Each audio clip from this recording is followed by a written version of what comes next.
Welcome to our episode on continuous compound interest. Basically, what we're going to look at is the type of compound interest problems that use the letter E.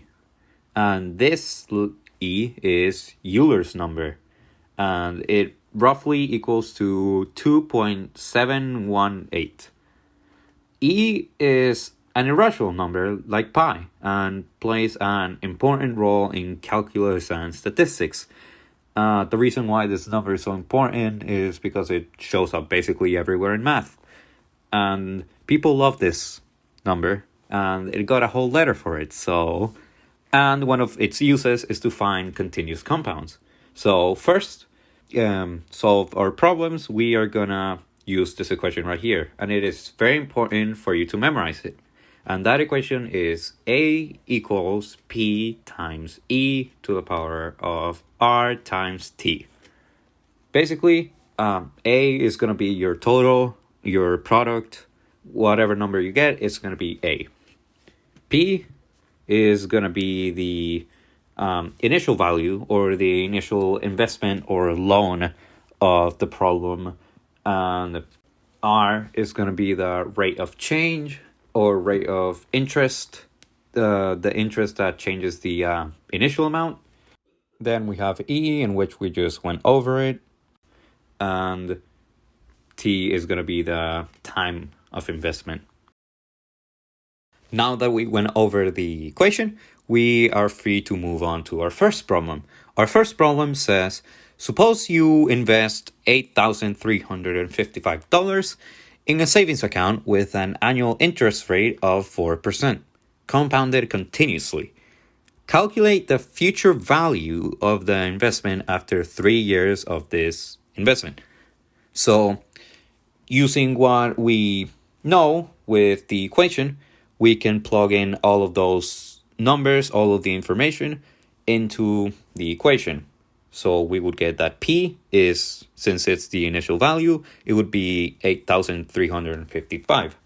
R would be 4%, in which we turn it to 0.04. T, we know it's going to be 3 years because it says right there. And we just put everything in and we just let the magic happen. So using calculator, we can multiply 0.04 times 3 to get 0.12. And then we can simplify everything and get 9,420 as our final value. Moving on to our second problem, we have two options this time. It says that John has $98,000 that he wants to invest in a savings account. He has two options for investment. Option 1 says that it will invest the $98,000 in a bank account with an annual interest rate of 6% compounded quarterly. Option 2 says that it would invest the $98,000 in a bank account with an annual rate of 6%, but this time it's compounded continuously. So John wants to determine which option would yield him more money after 5 years. Help him with the calculation. So first, let's look into option 1. Option 1, since it's compounded quarterly, we're going to use the fixed compound rate equation. If you're confused by it, we made a whole video about it. You can check it out if you don't know where it came from. And so we're just going to plug in all the numbers. We know that the initial amount is 98,000. The rate of interest is going to be 6% or 0.06. And the time is going to be 5 years. So having all that laid out in an equation, we can multiply 4 times 5 to get 20 as the exponent. And then we can simplify 1 plus 0.06 over 4 and turn it into 1.015. And then we multiply it with the exponent and it turns into 1.347. And then multiply that by the initial 98,000 and we get $132,006 as the final amount.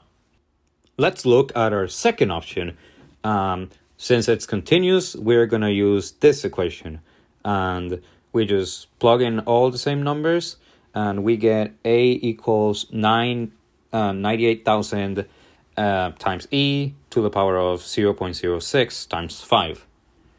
And multiplying 0.06 times 5, we get 0.3. And simplifying E to the power of 0.3, we are going to get 1.35. Now multiply that by 98,000 and we get 132,300 as our final amount. So now that we know both the final values of both options, we are going to find the difference between the two. So when you subtract 132,300 from 132,006, we get the difference of 294. So conclusion, so after 5 years, option 2, which was the one compounded continuously, yields the higher future value of approximately 132,300 compared to option 1, which has a future value of $132,006. And therefore, John must choose the second option, as his final value would be $294 more than the final value if he had chosen the first option. And that is it for this video. If you have any doubts, please leave a comment. And if you found this video helpful, please leave a like. And if you want to consider supporting us, you could subscribe. Thank you so much for watching.